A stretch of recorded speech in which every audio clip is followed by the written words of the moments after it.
Okay. Um, oh, I don't even know how to introduce this.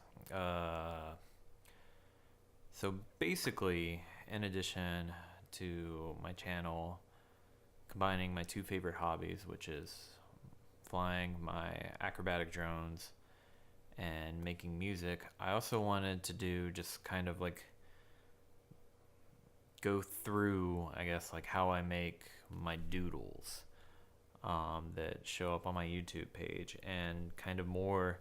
I've noticed that there's a lot of Eurorack channels out there that are like super focused on like patching and like cool modules and what the modules can do. But I think I wanted to try to take this from more of a like a songwriting, like how we can use Eurorack um, just to write a song. Um, and not just be it, I guess like just kind of like the soundscape, but how you can actually like practically use it as, melody, harmony, drums, underlying, like I feel like it's a very flexible format, and I just want to show, I guess, like how I use it for my setup. So yeah, the first thing you'll notice is like the actual like kind of centerpiece of my setup is a Prophet 8. I get the desktop because I'm cheap. So, I don't know. I spent a lot of time on the Prophet kind of actually like crafting sounds, and so I've got maybe 6 sounds that I really appreciate. So, this is one that I have. It's kind of my go-to. Also, I play with the pedal. I know you can't see it down there, but it kind of makes it play more like a piano. So that's one sound. That's my go-to. This is kind of the other, like, more organy sound.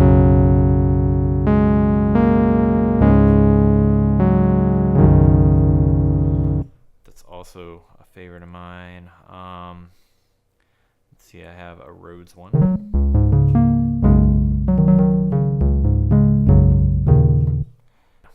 All right, so I'm out to make a doodle. I'm out to see what's out there, what tonight holds, whether it may be good or bad. So I'm not gonna lie, I just moved in and I just kind of got all my stuff set back up where I can play it. So I have no idea if this is gonna be good. Like sometimes whenever you take a break for a long time and you come back to it, it's like awesome. Sometimes you come back to it and and it's just terrible. But yeah, let's see where it goes. Okay, so I think I'm gonna start with the Eurorack. So right now I have my sampler, my Bastille Grandpa. Okay, so first thing I'm gonna do is make a kick drum. So I got my Korgasmatron. Let's see. Hopefully this doesn't blow out my speakers.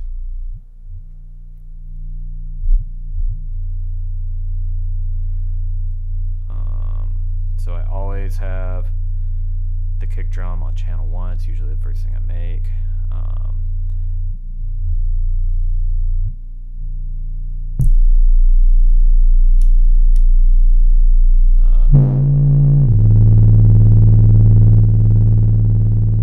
Sure enough, huh? There it is.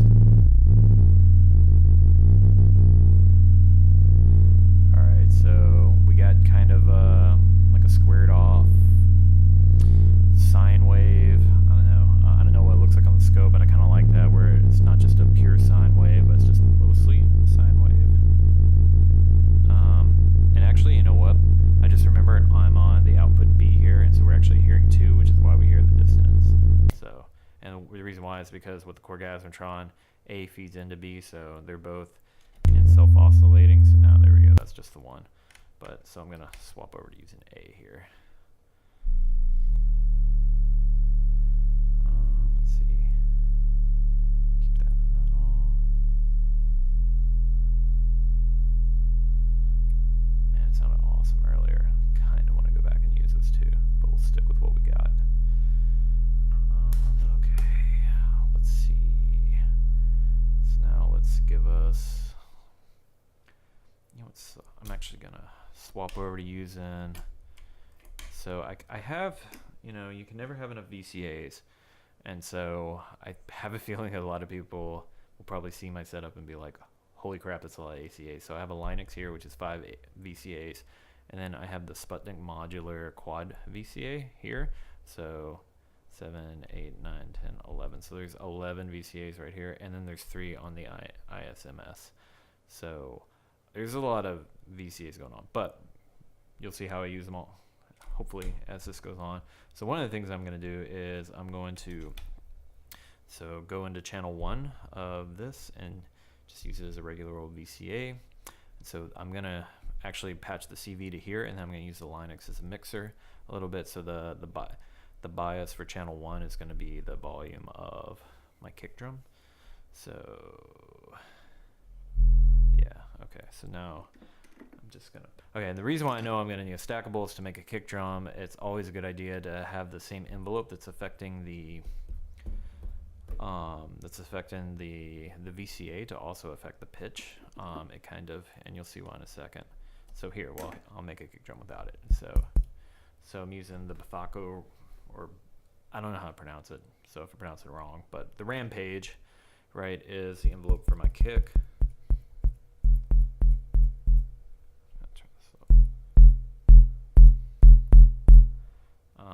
That sounds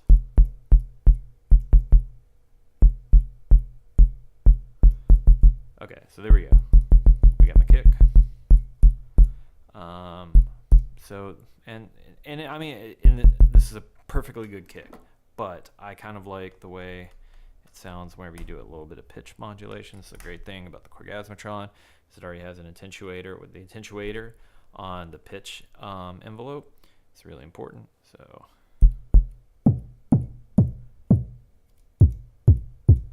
think that, I mean, I just put a little bit of pitch envelope on it. I think that sounds like a kick drum to me. Okay, so now next piece is, now that I have my kick drum, all I'm going to do is I'm going to come here, I'm going to patch. So I use the White Whale. Right now I have the Korea firmware on it. I really want to buy an Ansible, and I might do that soon because I like the Korea firmware so much.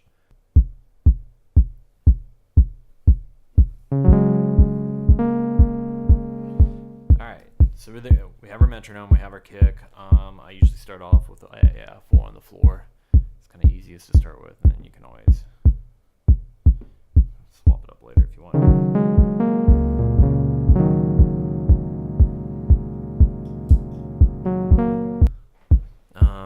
Yeah, let's see. I'm just gonna sit here and futz around until I figure out a melody.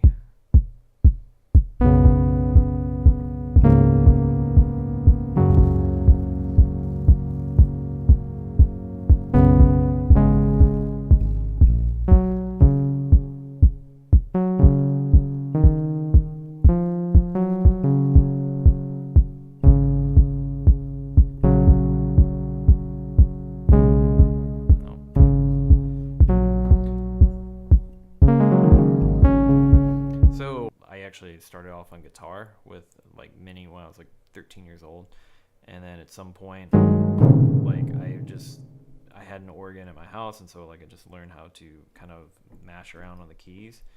And so like I wouldn't say that I know how to play like keys or piano or anything like that, but I know music theory, a little bit of it. I know like what, you know, like C major and things like that. And so the two keys that when I used to play in bands with the guitar, we'd always tune down a half step, and so I got really comfortable when I was learning to play, especially having to write playing on the black keys.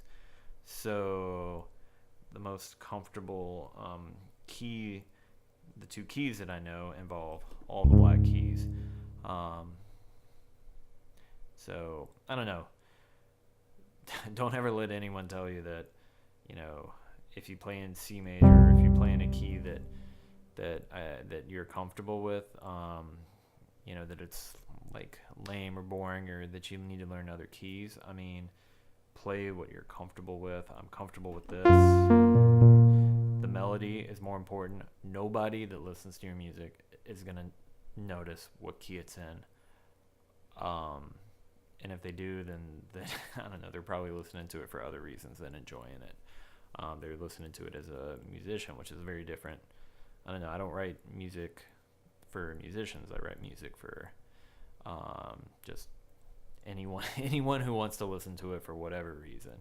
And so, yeah, I'm really lame. I play on the black keys, and I use the same 2 and 3 keys and sometimes different modes of them every now and then. Every now and then. So I think an important thing to do is like whenever you are just tired of hearing the same keys over and over again, that's when you learn a new key. That's when you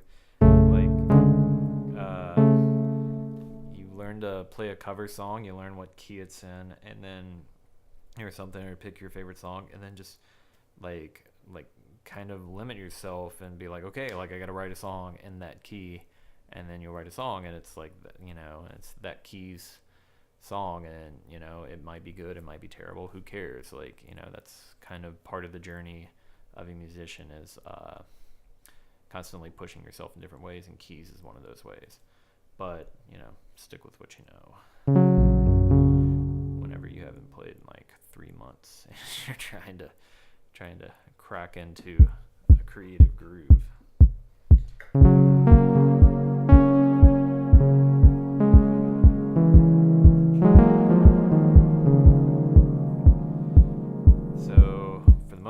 I try to like find some sort of like melody, or at least like laid down like harmony with my right hand, just a couple of chords or something like that, and then I try to find like the chord progression or the bass line like with my left hand, and then that will be like the kind of central theme of the song is like the matching of the melody to the chord progression, and that's your song. Like that's the most important part. And then once you have that, then that's when the work like of the actually like building the song like begins. And it can take a really long time to find it, and sometimes, you know what, if you don't find it, then just it's not your night. Try it again another night. So back to searching.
So I kind of got my foundation, my kick. So now I'm going to hop over to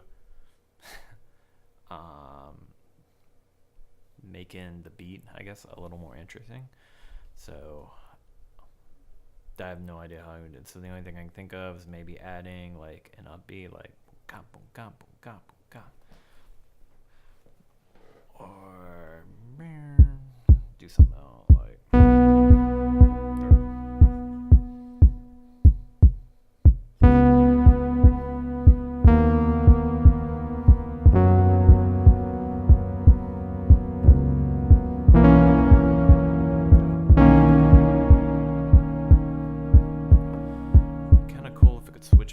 Back and forth between those two things, but since I'm struggling with the Kriya right now, probably need to keep it simple because it'd be kind of cool if I could.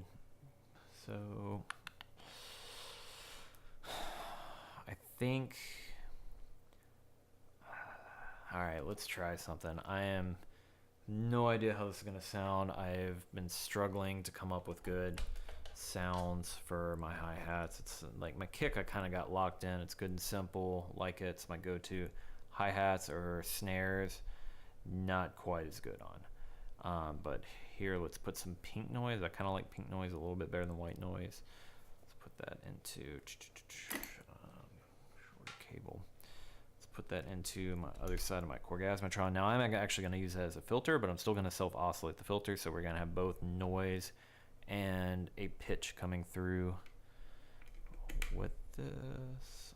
Let's see. So now I'm going to do the same trick where I put, I'm using the Linux as a mixer and using channel 2 here. We'll come to the, so right.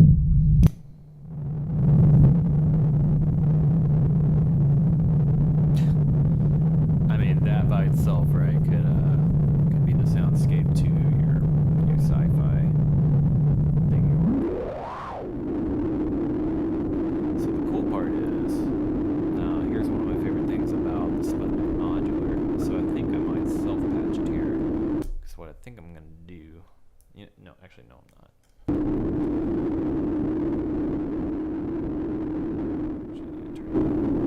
From there. This is why you use mixer, because this anytime you do the noise or higher pitch is so much louder than the kick.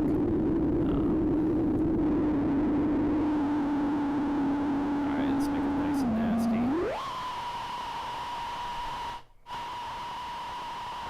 Holy crap, that's annoying.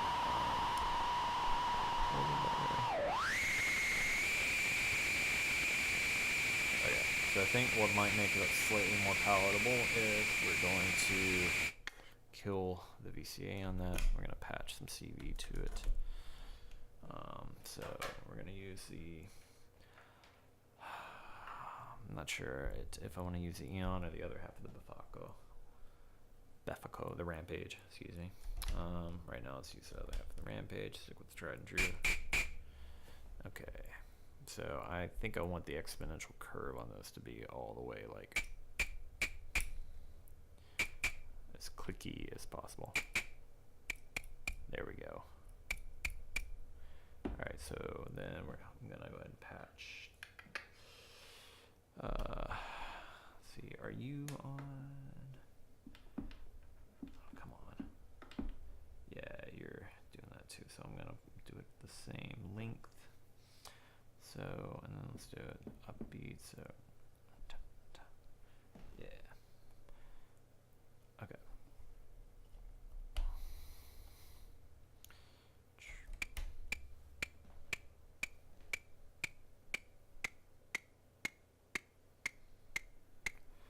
So, alright.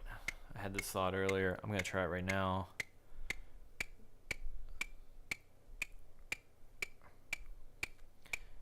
You know what? Let's see what happens if we do the same trick we do with our kick drum and do pitch for the on the pitch envelope, excuse me.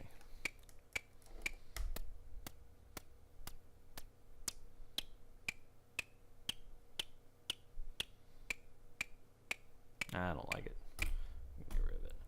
Okay, so one of the things that I might do here, okay, so I might move this down, use this as the actual VCA, and then self-patch. Well, you know what? Keep that. Number 2, do that. Number 3, self-patch. So I'm going to go from the output of. You're going to be a 3. You're going to go there. So I'm just going to use this as a filter. However, if you want to hear it, you gotta start opening the VCA. Oh, shoot, lost the cable. You gotta open the VCA.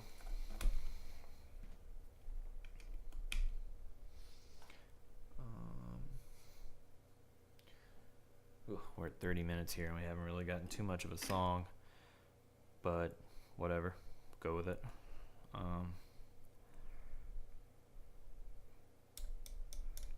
Because we're going to need to add another layer, but we'll come to that in a minute.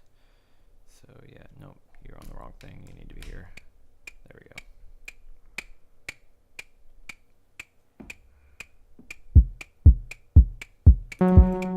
Maybe it's too typical. We'll futz with that in a minute.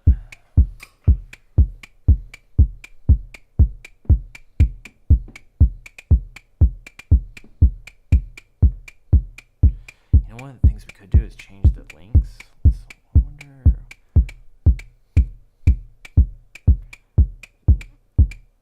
I don't know if that's gonna work.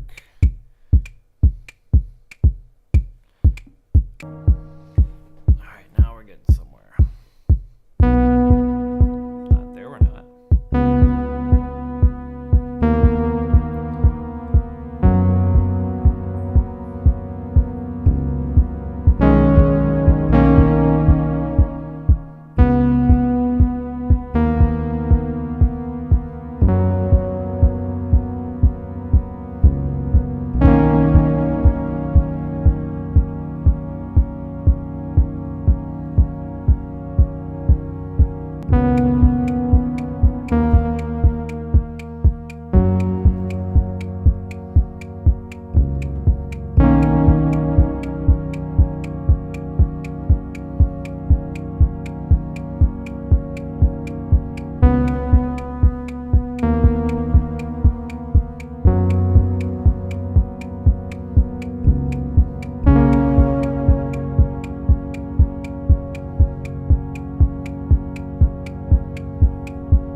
Takes there. I don't know. Let's see if we can't get another layer. Kind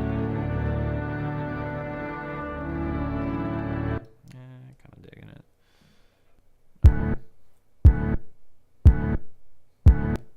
Alright, definitely want the tail to be longer here. So I know that that's the start end. I think it's blue, maybe.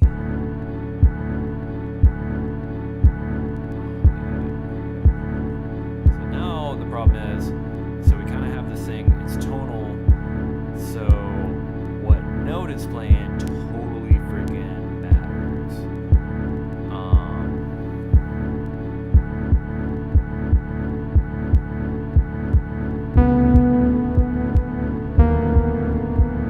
Two different keys, right? Or like it's not in tune, so now I wish I knew a better way to do this, but I don't. I just keep futzing around until it's a key.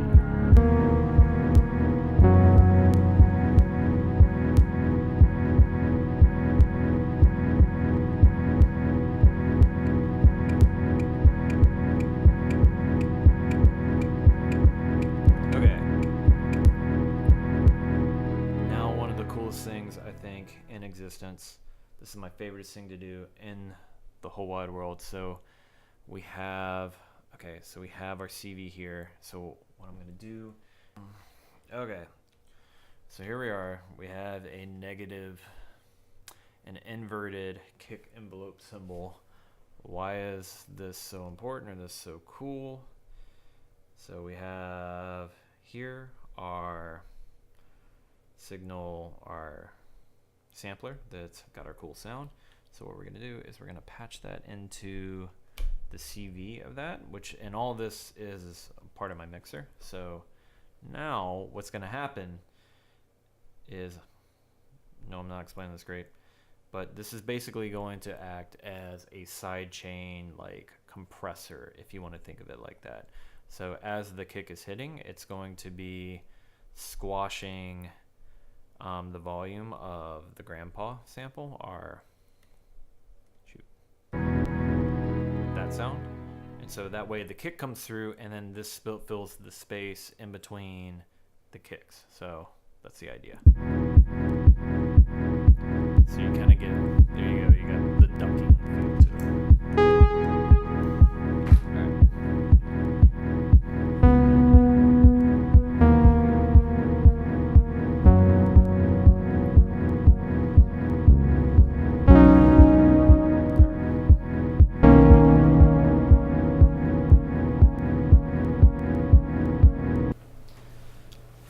Hi, from the future here.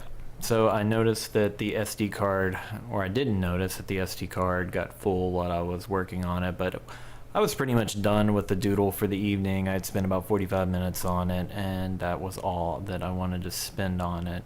Thank you very much for watching, and if you've stuck around this long and you enjoyed it, please give me a like or subscribe.